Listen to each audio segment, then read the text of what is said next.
umikot ng maayos at makakuha ng control sa laban. Yeah, actually, kung gusto mo nga ng example niyan, pwede nang i-mimic yung ginawa ng Twisted Minds laban sa Onic Philippines na talagang shinut down si Super Friends. Let's see kung anong gagawin nila sa mapang ito. It's gonna be the Flying Clouds na makukuha sa ating random map draw.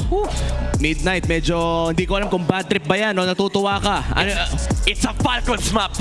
Kasi kung titignan nyo lahat ng statistika, late game ang Flying Clouds. And sa lahat ng pinanalo ng Team Falcons, nanggalingan sa late game.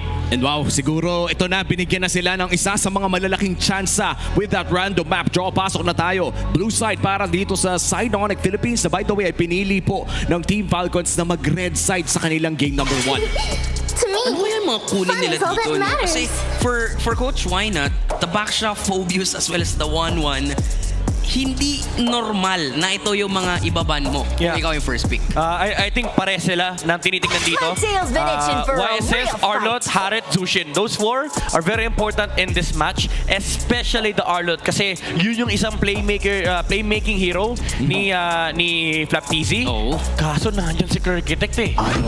At ayan na nga, Kaya ulit na lang yung sinabi kaya mo. Phobius ban kasi sabi nila, Flap, hindi ka makakapag-Arlot. Pero ito do take note, pwedeng kunin ng Team Falcons yung YSS, not their signature hero in this regular season, pero wala kasi yung Kalea. And nakakatakot din na mabigay yung YSS sa kamay ng Onic Philippines. So I think you accept the Lancelot and YSS trade for Team Falcons. Kung di man YSS, sige, at least makuha nila yung Lancelot and then maybe Harith para lang matanggal sa kami ni Kelra. Oo, and nakakatuwa no, kung makuha nga nilang Harit. Tsaka sana bumalik na sa pag-play ng assassin or damage dealer si Kyle TZ. Medyo matagal-tagal ko natang hindi nakikita na gumamit ng damage dealing assassin ang jungler dito ng Team Falcons. Kadalasan nila pupunta sa backsha or even the Fredrin. But as you said, Harit is open. Pwede na itong agawin ng Team Falcons kung gusto nilang kunin ito. Wala pa rin. Hindi pa rin damage yung makikita natin for Kyle TZ. Though, open yung chip para dito sa Falcons, which is isa yun sa mga gusto nila. Ang kaso nga lang kasi, ang problema na, kaya ba nung chip ngayon going up against Onic? Kasi sa mga nakalipas na laban na ginamit yon ni Ogwen, hindi naging effective. Yeah. I think that's also with Flap TZ playing the Lapu-Lapu kung saan parang nagkakaroon nata sila ng disconnect. But here comes the Gatot Gacha YSS combo para dito sa Onic Philippines. Perfect pickup mula sa Onic. Again, knowing na wala yung Kalea, they get the YSS and then tinanggal din nila yung Gatot Gacha mula sa Team Falcons. And it's also one of the answers na pwedeng lumabas if magpupunta sa chip destination yung Team Falcons. So this is a good preemptive draft mula sa Onic. Now what Team Falcons can do here is get the marksman. Kaso parang medyo ipit si Marco dito eh. Parang Granger Harith yung pwedeng makuha. Pwede rin naman yung Moskov, kaso parang masyado maaga kung mag-Moskov ka rito, sayang yung slot. I think yun lang din talaga yung viable choice unless they go for the Lapu here. Yeah. Para kay Flap. Dahil kapag nag-Harit ka rin, napakataas na ng magic damage. Isang Radiant Armor lang ay ang laki ng nami-mitigate. Kaya naman Lapu-Lapu muna ang ibibigay dito kay Flap TZ. Mukhang magkakaubusan ng gold laners dito sa larong ito. Kelra and Super Marco relegated to the second phase in terms of picking. Na-excite ako kung makakita ba tayo ng fighter heroes for Kelra. Knowing na yung Bane, kanina nga sa rank game, di ba, pinahirapan tayo ng Bane gold lane. That's true. So hindi malabo knowing na naka-Yison Shin sila dito. Yun nga ata yung inaabangan ng Onic no? Yung kapag lumabas yung Harith sa side ng Team Falcons, ang daming flex na pwedeng gawin dito ni Kelra. Pwede kang, oy, shoutout kay Pando! Oy, shoutout kay Pando. Sumusuporta! Sumusuporta. And syempre, no, nakakatuwa na makita former teammates, of course, supporting each other. Yeah. And going back, nandito na nga tayo sa second fanning phase at mukhang tatanggalin na yung Harith. Wow. Yes, that's a good choice kasi parang kung ikaw yung Team Falcons, hindi mo pwedeng kunin yung Harith tapos binigay mo kay Kelra for some reason. So, ang mangyayari kasi kapag kinuha nila yung Harith, may Lunox, may CC, or si Onic mismo yung kukuha ng Moskov sa kamay ni Kelra and nakailang Lord Steal na yung kanilang Moskov. That's true. So, both parang, international and local. So, feeling ko, for Team Falcons, labanan to ng Granger. Kaso kapag kumuha ka ng Granger, open pa din eh. Open pa din yung ruta ng fighter gold lanes para kay Kelra. So honestly, might as well risk it for the biscuit. Kunin mo yung Bane. Kaso ang problema nila, puro matic damage yung lineup nila. Pero paano no kung Onic Philippines pa yung magbe-bane dito? Dahil they're already running the Yisun Shin. Might as well kung hindi kukunin ng Red 4 para sa Team Falcons, malaki ang tsansa na yan nga ang lumabas pare. Dagdag pa natin yung heroes ni Prince, napaka-available pa dito. Nandyan pa yung Farsa na kayang-kayang mag-poke against the Fred rin. Yeah. So hindi na naging hindi naging option para dito kila Coach Trevor na bawasan natin ng hero pool si Prince. Yeah. Parang hindi rin kasi worth it kasi parang ang daming option. There's the Eve, there's the Louis, Selena, Louis, Cecilion na bigla-bigla na lumalabas sa mga mid laners natin. For Team Falcons, parang hindi ko nakikita yung advantage yung Red 4 sa totoo lang. Kasi parang hindi ka pwede mag-reveal ng gold lane kasi you lose the blind pick matchup. Pwedeng counterin lang ng Onic Philippines. Welcome Ayun to na, Brock's Castle, tiny friend. Yun yung iniisip ko. Okay sana kung masasalba ng Red 4 yung Grok pick pero ayan na, mukhang Go for the Granger Granger. muna. Oh my God, pag nag-Bruno dito yung Onic Philippines. Bane Oh, nga. Bane pa rin talaga. Oh! Wait. Brusco? Hindi. Super Friends. Super friends, and to be fair, no, mababa pa rin naman ang win rate ng isang Angela in the mid lane dito sa MPL Philippines, but it is already a very much tested na galawan sa loob ng RG. Last pick here para sa side ng Team Falcons. Here, kumarap ng last pick dito. Parang high loss, not worth it. Matutunaw ba nila yung Angela? Yung Angela, oo. Pero kung nakasanib kasi, di ba, matutunaw ba nila yung susuportahan ng Angela? Franco against Final Slash, AOG, Unbreakable, Deadly Catch, Mountain Shocker, ang daming cancel. Pero siguro ang naisip dito ng Team Falcons is yung frontline threat para at least meron silang mangingisda na pwedeng hanapin yung Angela, or if walang gustong humarap sa Onic Philippines, at least you force the issue against Onic Philippines. Tsaka parang mapipwersa din na hanggat hindi binabato yung Bloody Hunt ay hindi pwedeng mag-trace test ng papasok. Yisun Shin, isa sa mga pwedeng solusyon sa laban na ito. Napaka-importante ng match na ito dahil may chance na ngang bumagsak o mawala sa playoffs contention ng Team Falcons.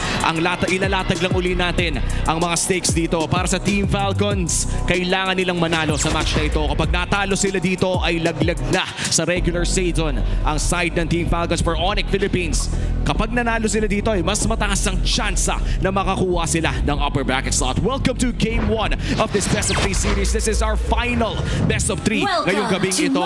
This is Week 7, Day 1. At narito na nga tayo sa Light of Dawn. Maganda yung nakita natin ditong composition na meron ang Falcons, knowing na dun nga sa The Howl, pinoint out ni Wolf na hindi lang dapat kay Super Marco mag-rely ang Falcons. So, they opt to go with this double marksman setup. Ang problema na nga lang ay makukuha ba nila yung early snowball para sa mga marksman na yan? They have to. Yun yung kondisyon ng lineup nila, especially with the Scheming Ranger na madalas natin makita from Twisted Mind. And I also think na itong Franco, yung sinasabi ni Womi kanina, ito yung substitute nila para sa Kalea. But I just worry na yung composition dito ng Onic Philippines, they have enough firepower in terms of team fight kits na lumaban dito sa Team Falcons kasi medyo position-based yung kanilang heroes, tas ang daming punish ng Onic. Oo, tsaka tignan mo, no, if ever pumasok dito yung Lapu-Lapu or even Kyle TZ, medyo napaka-hapdi kasi talaga ng gold lane Bane ngayon. No? Yung burst damage na nang gagaling sa kanyang heal. And of course, the deadly catch as well. Kailangan itong respetuhin ng side ng Team Falcons. Memories, bring back memories tong Team Falcons. Nagdadala ng iba't ibang laro ng MLBB mula sa iba't ibang era. Yung early invade na ginawa din naman ni MP the King kanina with the utility jungler. Tapos yung panggugulo ng Franco. Kaso sa King Kong, men, sabi niya, pwede naman ako uminbait mag-isa. Sumasagot din, no? At may retry siyang gagamitin doon just to secure that jungle camp. Meanwhile, for Falcons, gustong pigilan ni Open, kaso lang wala siyang magawa eh. Kasi nga may retry, so sabay balik na naman sa gitna. Ito yung Sigma pattern na tinutukoy ni King Kong. Oo, napakalinis so far ng pag-ikot ng parehas sa kupunan. Pero kung mukhang mapupoke down ng bagya dito si Flap TZ at mauuna pa ata mag-level 4 si Kirk. But Kyle TZ on the run, naghahanap sila ng pwedeng maagaw. That's gonna be the scroll crab going to the hands of Kyle. Kyle. Sisimulan na nga ng Team Falcon sa pinakaunang pagong ng larong ito. Wala pang level 4 yung mga EXP laners, pero nandito na yung barako. Nabibigyan si Flap. Babagsak na rin si Kyle TZ, and that's gonna be his double na masaya-secure ni Kirk. Nag-flicker out. Ngayon may hook pa man din, pero hindi na enough. And an early maniac para dito kay Kirk. Oh my God, the Kirkitech shows up in this game. That stun onto Flap and Kyle TZ allowed them na makuha kagad yung kill kay Flap. Nag-level 4 si Kirk. Pinina-slash niya yung Fredrin, getting the double kill. And after that, ito na naman yung laro ng Onic. Punta sa middle lane. At napakaganda ng simula para sa Onic. And look at this, Kirk going in for a 1v1 against Flap TZ. Pero mukhang papauwiin lamang niya si Flap mula sa laban na yun. Onic Philippines matapos ang pinakaunang pagong. Biglang lolobo ang kanilang gold lead. A 2,000 gold lead for Onic. Alam ko, dalawa kayong explainer dito sa test na to. Alam mo, yung impact ng Arlot men, pag nakakakuha ng ganitong early lead, wala nang pake sa boots to. Nirarush niya na yung Oracle. And ito ba malala niyan? Pwede niyang i-transition yan, ha? May mga Arlot tayo nakikita na nagda-damage. Tsaka kung papansin nga natin, sa 1v1 matchup nila, normally, kaya naman ng isang lapu-lapu, lalong-lalo na may level 4 na siya. Ang problema, ang ginagawa ni Kirk, hindi niya pinapagalaw yung lapu-lapu. Hindi makasa ni Flap TZ yung ulti niya. Therefore, lamang talaga siya sa 1v1 matchup. Pero medyo nag-iinit dito sa gitna si Kyle TZ. Si Kyle TZ ang nakikita dito ng King Kong. Pero lalaban, di naman sila. At na-hook with a bloody hand. Si Super Prince ang babagsak. Pero low hit na rin si Kyle. 1-for-1 trade. Wala ang retribution holder ngayon ng Falcons. Pero mukhang sakto, aabot pa rin naman doon sa pangalawang pagong ng larong ito. And in fact, Onic Philippines pa rin may hawak ng kalamangan. 2,000 gold lead na hindi naman masyado gagalaw. And look at the YSS already ahead by a level. And ito yung simula eh. Kapag ka nakalamang na ng level sa'yo yung YSS, parang paunti-unti nang lalaki yung gap na yun. Flicker! Oh, wow! Sabay ulti si Kelra. Makakasecure sila ng kill, pero dito naman may parang ibaba. Gusto na lamang mag-trade ng Falcons, pero lalaban pa rin sila Kurt at Brusco. Final slash connecting. Oh my God! Mamatay na si Few. Mag-aabol pa rin. Kaso nga lang si Kyle TZ ang nakita dito na nandiyan pa si King Kong. Ipa-burst down nila yung Fredrin. At si Kyle TZ ay babagsak at hindi pa tapos ang Super Fam. Napa-flicker na lang si Flap, and definitely a win for Onic PH. At akala natin may trade-off pa, pero mukhang papasok na naman si Flap TZ. Tatama ang isa sa Land Shaker, tapos may final slash muli. Pero mamamatay muna si King Kong. Tapos sabay bagsak dun sa Flying Clouds. Pero si Kirk tumatakbo. Nakita si Few. May AOG na gagamitin si Brusco. Pero nandito na mali si Kyle TZ. Maghahanap ng bawi ang Falcons. Pero because of the deadly catch, ay may mahuhuling isa. At si Brusco yun. Si Brusco na iba-first down ng Falcons. And with all of those trades, mananatili pa rin ang kalamangan ng Onic Philippines, pero bababa lamang ng bahagya. Yeah, kahit paano nakakahanap sila ng punchback laban sa Onic Philippines. Pero yung pinapakita nilang dito ay yung aggression, yung binabangkit natin kanina. Kirk on this Arlot with the Angel, nakadalawang patong si Super Prince kay Kirk. And sinasabi ni Kirk dito, guess who's back? Yung kanyang Arlot, men, talaga nagpapakitang gilas. Grabe tong Onic, late purchase ng boots. Wala silang pake sa boots, men. Oo, pre. Tinan mo nga si Kelra, inuna yung Holy Crystal. Yan naman daw talaga yung build sa Bane ngayon eh. May nagbiro nga sa isang live ko, men. Sabi sa akin, Kuya Umi, yung Bane, huwag mo nang isipin yan. 5 Holy Crystal ang lock item dyan. Tapos 6 item yung boots. Ganun 6 ba? item na yung boots. But yes, jokes aside, medyo dumidilim ang early game dito para sa Team Falcons dahil hindi na bumababa ng 1,000 gold lead ng Onic. This, mark this day, October 3 ngayon, di ba? October Yes, sir. 3. Tama. Ang galaw ng Onic sa Flying Clouds, feeling ko lahat ng teams, baka aralin nila to. Sa Flying Clouds, hindi sila bumibili ng boots. Oo nga naman. Kasi pwede ka bumalik sa lane kagad. Oo nga, no, pero grabe, may bago na naman tayong findings. At Teknolodya. Ito ang ating Infinix handcam, of course, Infinix GT30 experience victory for every batlang gamer at papasok na nga si Flap. Nag-ulti na si Flap, pero si King Kong pa rin. Kung makakasecure ng Turtle, nakasanib si Prince kay Kurt. Umamba din ang Super Fam, Brusco with an AOG. Pero makakakuha pa ng kill si Kyle TZ. Mag-shutdown niya si Kurt. At ngayon ay may bawi lang sa isa't isa. 1-for-1 trade lamang. O yeah, pero shutdown pa rin yun kay Kirk. Oo, malaking shutdown yun. Lalo yung streak na kuha mula doon sa Arlott. And maganda yung punish na ginawa dito ni Ogwen, no? Yung deadly Bloody Hunt pala. Ang dami kasing deadly tsaka bloody eh. Yung Bloody Hunt para mapigilan dito yung Arlott ni Kirk. Pero, flap. Uy, papasok dito si Flap para lang madepensahan, pero papasok din ang Super Bomb with a flicker out. Makakasecure pa si Kelra ng isa, pero may kapalit lamang din ang buhay ni King Kong. Lagi namang nakakahanap ng trade ng Team Falcons, pero mukhang may 2v1 magaganap dito. Delikado yata si Kirk, pero nandiyan dito yung Super Friends, si Marco, napablinker na lang din kasi alam niyang delikado, lalong-lalo na may Angela at Arlott, so ginagalawan na lamang din talaga ni Kirk dito. At present na si Brusco, bumaba na si Super Friends, natalihan na etong si Kyle, and definitely a kill for Onic. Laro na, nilaro pa. Pero ang dami kasi pinanggagalingan ng Vengeance stats, man. Yung passive, yung stun, yung heartstrings. Imagine naman mamaya, kahit ang deadly catch, stuck yan para sa Vengeance. Oo, ibang klase na talaga yung nakikita natin ngayon. Mukhang nasa ibang level na ng synergy ang side ng Onic Philippines. Look at the timings coming in from that Vengeance. Marami magsasabi, ba't di mo nalang banatan? Pero the fact na dinedinayan ang vision, biglang papasok ulit, may stun, dumadating yung kakampi, yun yung nakakatakot. It's a slow and painful death para doon sa Fredrin na yun. At ngayon papasok na tayo sa ating almost 9-minute mark. Unang Lord ay mukhang babakuran na nga ng Onic Philippines. Dagdag pa natin na hindi pa ganoon sumasama si Kelra. Diba? What more sa 5v5 na kung saan madidisrupt talaga yung formation ng Falcons. Yeah. May may condition pa naman dito yung Falcons. Meron silang bypass with the lapu-lapu. Kaya matalanan yung YSS. And here comes the hook mula kay Ogwen.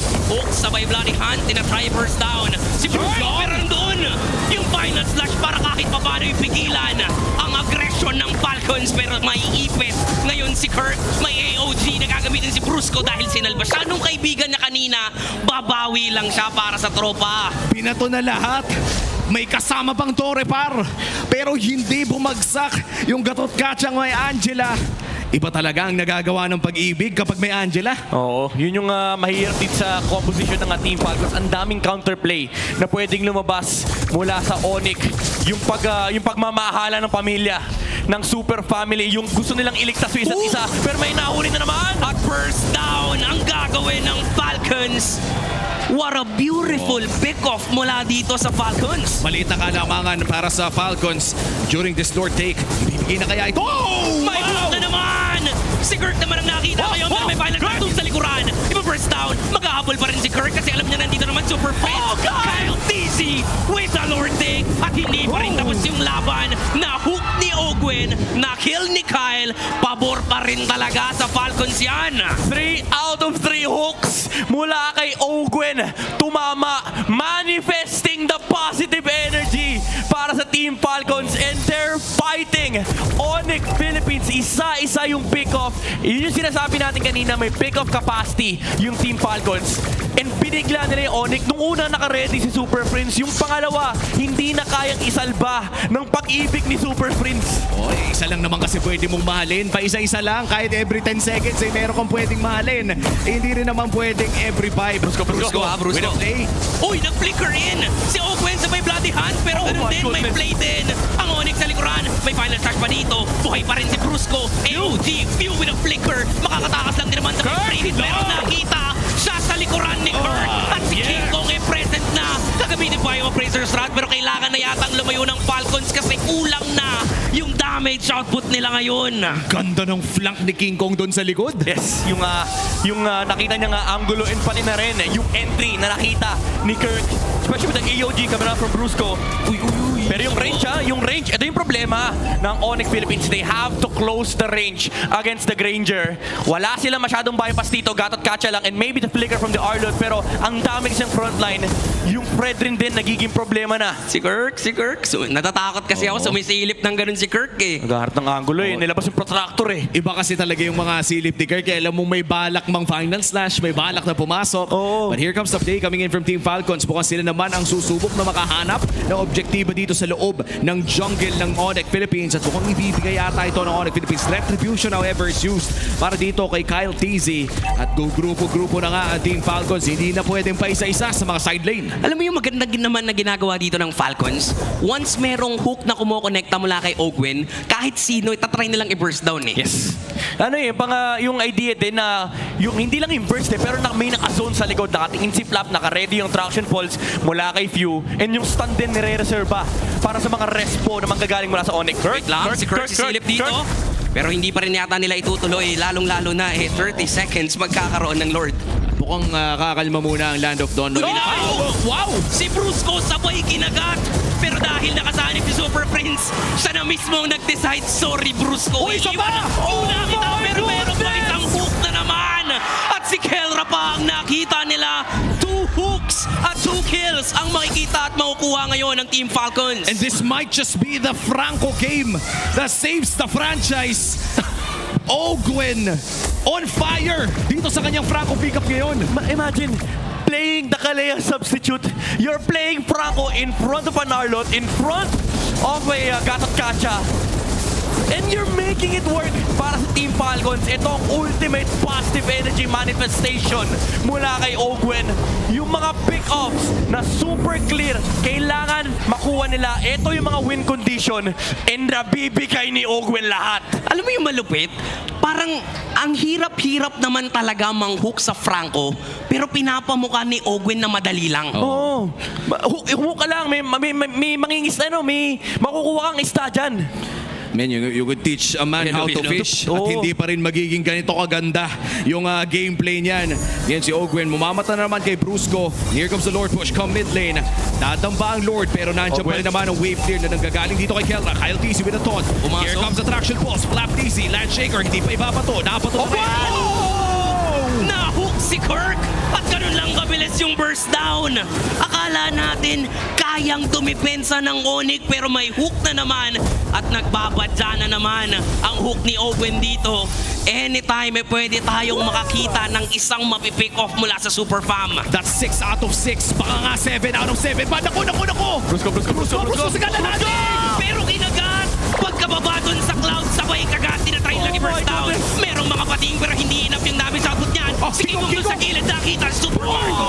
Pero nandyan si Kyle TZ. Para isalba siya at nandito na isa-isa nang lumilipad ang Falcons ngayon.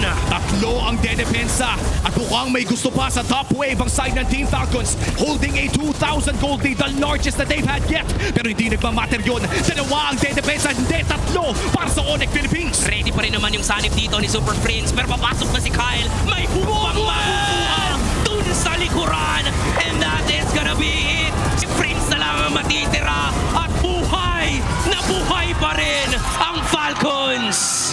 12 out of 12 hooks para dito kay Ogwen. The Franco that might just save a franchise para dito sa game number 1. What the hell was that, Ogwen? Consecutive hooks landing successfully for Team Falcons. That was inhuman! Grabe talaga. Men, alam mong magaling talaga kapag nagkakatinginan tayong tatlo dito yung mukha natin iisa eh. Di nyo nakikita ngayon pero ganito oh. Yung parang may kinain kang sobrang sarap. Hindi mo check out by the way our smart super fan reaction cam. These are the epic reactions from our super fans here at the MPL Arena, and that was something special mga kapatid. In a very I would say a very hard game para dito sa Team Falcons. That Franco game coming in from Ogwen turned the tides. Let's be honest, let's be clear. Early game ay hinawakan ng Onic Philippines. Minandoan sila pare, maniac in the early game para dito kay Kirk. Napakaganda actually ng early game ng Onic. Yun nga, maniac para kay Kirk. At nakita natin na medyo hirap talaga yung Falcons ng early game. Pero this man, Ogwen, sabi mo nga, pwede niya talagang isalba ang franchise niya because of this Franco. Ngayon, sa buong buhay ko ngayong walang nakita yung sunod na hook. Yes, it just goes on. Hindi natapos pare. Yun yung masasabi mo. Kung ikaw yung coach ng Onic, kung ikaw si why not? Wala eh! Nahook eh. Hinok kayo eh! Oh my goodness. In fairness, pasok sa keys to victory na nailatag for Team Falcons. River control That's was true, grabe. absolutely everything for Team Falcons. Nakailang target si Owen, nahook niya si Brusco, nahook niya si Kirk, nahook niya si Kelra. Si King Kong tsaka si Super Prince lang hindi niya nahook eh. Kasi si King Kong kanina, actually nahook nga siya sa ilalim ng Torres sa may bottom lane. Na-punish yung hindi nag-traceless si King Kong. Pero super, ang pinaka-importante rito, by the way, may flying cloud play sana si Brusco. Pagbaba ni Brusco, sinalubong siya ng kagat ni Ogwen and napigilan yung counterplay ng Onic. And iba talaga men yung flying clouds. Mapaata talaga ito ng Falcons. Oo, tsaka men, I have to say, Onic Philippines played this game really well in the early game. Nakita natin kung gaano na nila na-control yung mga skirmishes and even team fights to a certain degree. At some point nga, pinagtitripan na kapag may mag-isa dahil open parate yung Angela Heart Guard. But again, it defies all logic eh. Umabot na tayo sa punto na dahil nga may nadi-displace sa Franco pick na dala ng ating Game 1 MVP, ay nagbago yung takbo ng larong ito. Sa lahat ng roles sa MLBB, usually gold lane tsaka jungle lang yung may capacity magpaliktad or magpatakbo ng ganitong klaseng laro. Coming from a roam na talagang alam mong medyo mahirap laruin laban sa Onic kasi ang dami ding stun, ang daming displacement, pero he made it work. Yung target selection, yung timing ng mga hook, yung punish kay Brusco, OA na kung OA, but this was Ogwen's game to play. That's true. Nakakatakot din yung after ng hook, meron pang kasunod na taunt mula sa Fredrin. Diba? Parang alam na alam talaga ng Falcons kung paano nila pagaganahin tong lineup nila. And partida, when it comes to the kill score, dikit na dikit tayo. Pero nung nag-init na yung mga hooks dito ni Ogwen, hindi na kinakaya ng Onic yung macro na naipapanalo ng Falcons. And sa totoo lang, no, yung early game nga, we talked about this, na parang kailangan talagang linisin ito ng Team Falcons. And to be fair, dito sa game na ito ay hindi pa natin masyado nasulyapan yung ganong classic solusyon. Onic was winning the early games. In fact, may na-point out nga na napakaganda si Midnight ng early game na hindi talaga agad nag-boots ang Onic Philippines dahil nga sa flying clouds natin. And that was a great adjustment. Again, babalik tayo eh. Hindi nagme-make sense yung ending ng laro dahil hindi rin nagme-make sense na may lagpas walong hook ka na matatama mo na lahat clutch for some reason. Isa lang yung macro dito, sa totoo lang, yung river control. Pero it came down to the micro mechanics ni Ogwen, the ability to land the hooks mula sa Team Falcons. Sorry to say, pero that was it. That was the turning point for Team Falcons. It wasn't like a team fight na ganda na setup ng Team Falcons or nagkamali yung Onic. It's just these hooks landing mula kay Ogwen na nakukuha niya pa yung right target. Ilang beses niyang binigyan si Brusco. Yung una na isalba nila, yung Gatot Kacha with the heart guard. Pero second time around, binurst ng Team Falcons yung Gatot Kacha. Sumanib si Prince pero na-realize niya, baka madamay ako dito. Tsaka normally nga, hindi naman talaga tamang target si Brusco eh. Diba, hindi naman yun yung dapat iba-burst down. Pero because of the damage na nanggagaling nga kay Few as well as Marco, kaya ng Falcons kahit sino, bibigyan na nila. Tsaka ang scary din eh, no? Kung tumagal yung laro na ito eh, sigurado yung Yi Sun-shin, pati na rin yung Bane ay magiging problema na. So honestly, the odds para dito for Team Falcons na manalo sa larong ito ay pababa lamang ng pababa habang tumatagal yung laro. But because of a miraculous godly sequence mula dito kay Ogwen, eh makikita talaga natin na biglang pumuso ang Team Falcons after Game 1. Yeah, but also you have to commend din si Kyle TZ yung nakaw niya sa Lord kanina against Onic Philippines. Crucial steal for Team Falcons. Even though they were the ones setting up that fight, yung yung presence of mind na parang pwede ka kasi mag-turn, pero parang nirisk ni Kyle TZ na, sige, pagtutuunan ko ng pansin yung Lord, and they got everything away from Onic. And now we are looking at our big four, our BPR Rich Guy and the carry as well, Super Marco sa larong ito. Hindi man naging sabihin nating super linis ng kanyang early game dahil na rin na-flickeran siya ng Bane. And alam nyo naman, kung hindi nyo pa na-experience sa RG, magpasalamat kayo. Pero kung makaka-experience po kayo ng napakasakit na Bane Gold na nakapag-farm na po, ay marirealize nyo na one item pa lang ay gano'n na po kape. Bibigyan kita ng tip. Kapag nag-charge yung Bane ng second skill na may flicker ulti, lumayo ka na. Isipin mo kung nasan ka nakatayo at kung abot ka. And buting-buti alam na alam yan ay BPI rich guy na si Super Marco, the bulletproof Super Marco still. Kahit masabihin natin nakakapiso na nandito, 2 death, doesn't matter at this point. Ang gamit na Kevlar ay Kevlar pa rin. At kitang-kita natin kung bakit siya ang ating BPI rich guy for this game.